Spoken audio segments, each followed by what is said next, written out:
आज हम प्रकृति को एक नए तरीके से समझेंगे। बात तो एक ही होती है, लेकिन उसी बात को अलग अलग तरीके से बताया जाता है, क्योंकि हम अलग अलग तर्क देके बार बार वहाँ से भाग जाते हैं, छुप जाते हैं।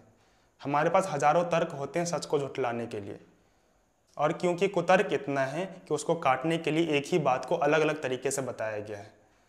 सभी शास्त्रों में, ग्रंथों में, संत वाणियों में, सभी ज्ञानियों के द्वारा एक ही बात बोली गई है मुक्ति के बारे में, या आज़ादी के बारे में, सत्य के बारे में। लेकिन उसको बार बार अलग अलग तरीके से बताया जाता है, हमें बार बार याद दिलाया जाता है, क्योंकि हमारे पास हजारों तर्क होते हैं उसको काटने का।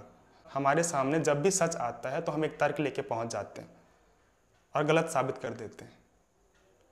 तो ऋषियों को, ज्ञानियों को ये बात पता था कि आप हजार तर्क लेके आओगे, इसलिए वो एक ही बात को अलग अलग तरीकों से बार बार बताते रहते हैं, याद दिलाते रहते हैं।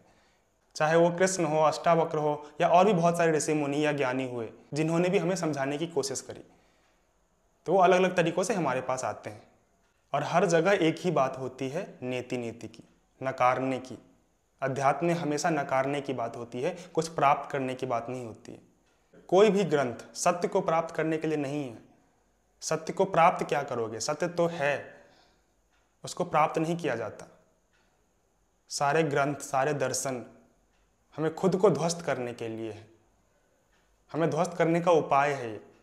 इसलिए जब भी हम बात करते हैं आत्मज्ञान की, मतलब आत्मविध्वंस की बात कर रहे हैं, अपने आप को तोड़ने की बात कर रहे हैं, त्यागने की बात कर रहे हैं, नकारने की बात कर रहे हैं, अपने आप को खाली करने की बात कर रहे हैं। तो बार बार एक ही चीज़ बोली जाती है। जैसे एक बहुत बड़े कमरे में चिड़िया बैठी हो और आप उसे भगाना चाहते हो, आप उसे मुक्त करना चाहते हो, लेकिन चिड़िया अपने आप को वहीं पर सुरक्षित महसूस कर रहा है, उसे वही आज़ादी लग रहा है। आप तो कोशिश कर रहे हो उसे खुले आसमान में भेजने की, लेकिन उसे वहीं पे आज़ादी लग रहा है, वहीं पर सुरक्षित महसूस कर रहा है। तो जब आप भगाते हो तो एक जगह से दूसरी जगह जाती है, कभी सोफे के पीछे छिप जाती है, कभी पर्दे के पीछे छिप जाती है, कभी बेड पे चली जाती है। तो बार बार कोशिश कर रही है इधर उधर भागने की, और उसे वही सही लग रहा है। उसे नहीं पता कि बाहर एक आज़ाद दुनिया है जहाँ मैं उड़ सकता हूँ। लेकिन आप कोशिश तो कर रहे हो। आप कोशिश क्यों करते हो? आप बार बार अलग अलग तरीके से भगाने की कोशिश क्यों कर रहे हो चिड़िया को? क्योंकि चिड़िया बार बार इधर से उधर भाग रहा है, और यही काम तो हम भी करते हैं, इधर से उधर भागते रहते हैं। जब भी सच सामने आता है, यहाँ से उड़ के कहीं और चले जाते हैं, मुंह फेर देते हैं, वहाँ पे कुछ और तर्क लगा देते हैं। इसलिए हमें बार बार याद दिलाया जाता है कि सही क्या है, नकारना कैसे है, अपने आप को बदलना कैसे है, निर्विकार कैसे होना है। इसी को अलग अलग तरीके से बताया गया है। तो आज हम प्रकृति को समझेंगे 3 शब्द से: भाव, अभाव और विकार। जनरली हम विकार का मतलब दोष समझते हैं, लेकिन शास्त्रीय भाषा में विकार मतलब होता है परिवर्तन। प्राकृतिक वस्तु के रंग, रूप, आकार में जो समयबद्ध परिवर्तन होता है उसे ही हम विकार कहते हैं। हमने विकार को दोष क्यों बोला है, इसको हम एग्जाम्पल से समझते हैं कि आपने रात में कुछ मीठा बनाया और सुबह तक वो खट्टा हो गया। इसमें क्या हुआ? परिवर्तन। रात में मीठा था, सुबह खट्टा हो गया। लेकिन आपको मीठा ही चाहिए था सुबह में भी, तो आपके हिसाब से वो खराब हो गया, उसमें विकार आ गया, उसमें प्रॉब्लम आ गई, वो मीठे से खट्टा हो गया। यहाँ पे कुछ हुआ नहीं है, बस परिवर्तन हुआ है मीठा से खट्टा। लेकिन क्योंकि आपको मीठा चाहिए था तो आपके लिए वो खराब हो गया। इसलिए यहाँ पे विकार को हम दोष बोल देते हैं। 3 चीज़ों को समझती है अहंकार। अहंकार को यह लगता है कि कुछ है या कुछ नहीं है, या कुछ परिवर्तित हो रहा है। यही चीज़ होता है ना प्रकृति में, या तो कुछ होता है या नहीं होता है, या कुछ बदल रहा होता है। जैसे मान लो कि ओस की बूंदे है, मतलब भाव। हमें दिख रहा है कि ओस की बूंद है। अब ओस की बूंद का वाष्पीकरण हो रहा है, अब वहाँ से उड़ रहा है, तो यहाँ पे क्या हो रहा है? परिवर्तन, मतलब विकार। और सारा उड़ गया, सारा ओस की बूंद उड़ गया, मतलब यहाँ पे हो गया अभाव। तो ऐसे समझना है, ये सारे प्रकृति के क्षेत्र में ही आता है, भाव, अभाव और विकार। तो अगर प्रकृति में कुछ दिखाई दे तो वो भी ज़्यादा महत्व से लेने की बात नहीं है। अगर आपको दिखना ही बंद हो गया है तो वो भी ज़्यादा गंभीरता से लेने की बात नहीं है। या कुछ ऐसा था जिसका रंग रूप बदल गया, पहले जैसा था अब वैसा नहीं है, तो वो भी ज़्यादा गंभीरता से लेने की बात नहीं है। अब क्यों नहीं है गंभीरता से लेने की बात? क्योंकि ये तीनों स्वभाव से है। अहम को भाव से क्या चाहिए? चैन, सुख, शांति। अभाव में भी हमें चैन ही चाहिए। आपको हमेशा कुछ लेना ही थोड़ी होता है, आपको हटाना भी होता है। कितनी बार आप लाइफ से बहुत कुछ हटाना भी चाहते हो। फॉर एग्जाम्पल, आपको छोटे मोहल्ले से बड़े मोहल्ले में जाना है, ये आपका स्वभाव है। तो बड़े मोहल्ले में जाना, वहाँ भी आप क्या ढूंढ रहे हो? चैन। लेकिन छोटे मोहल्ले से निकलना भी चैन के लिए, बड़े मोहल्ले में पहुँचना भी चैन के लिए। इसलिए ज्ञानियों ने बोला कि हर जगह हम चैन ही ढूंढ रहे हैं, बस गलती ये करते हैं कि चैन को बाहर ढूंढ रहे हैं। हमें पता नहीं है कि चैन अंदर ही है। अब एक चीज सोचो, आप वो चीज पाना चाहते हो जिसके बारे में आपको पता ही नहीं है। कोई भी 5 ऐसी चीजें ले लो जिसके बारे में आप कामना करते हो कि मुझे ये चीज चाहिए। आप जो भी लिखोगे वो आपको पता होगा, तभी उसको आप चेस करोगे, तभी उसको पाने की कोशिश करोगे। तो अगर आप चैन को भी ढूंढने जा रहे हो, तो आपको पता है चैन, तभी तो ढूंढने जा रहे हो।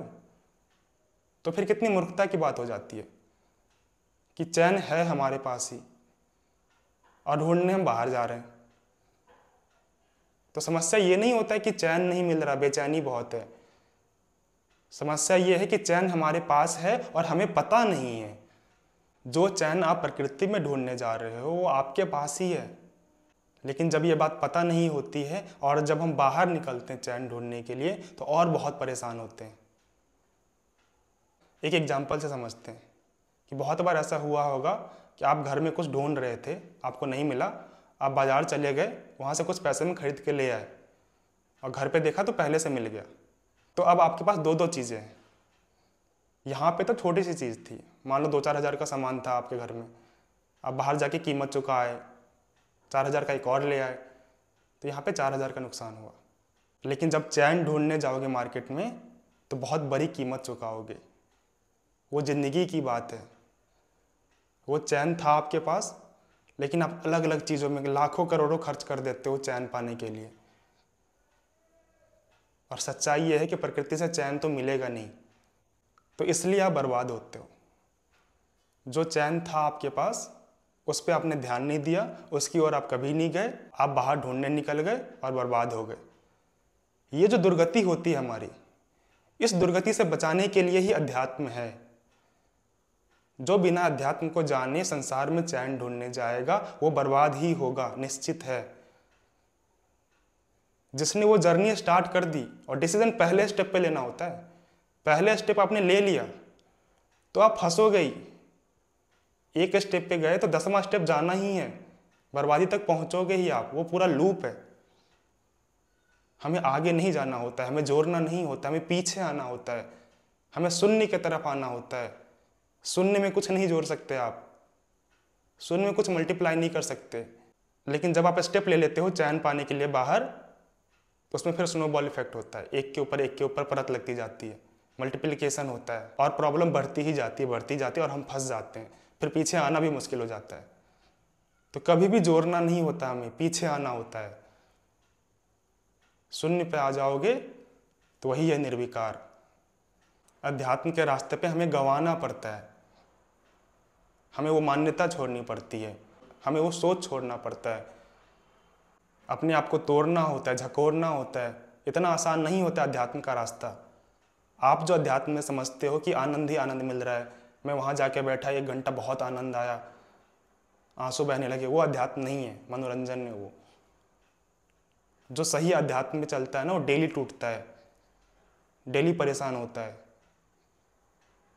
और कोशिश करता है शून्य की तरफ आने के लिए, क्योंकि इसमें बहुत श्रम लगता है, बहुत मेहनत लगता है। झूठे आनंद के लिए नहीं है अध्यात्म। जो सही आनंद है ना, उसको पाने के लिए बहुत मेहनत लगता है। कहीं पर बस बैठ जाने से आनंद नहीं मिलेगा।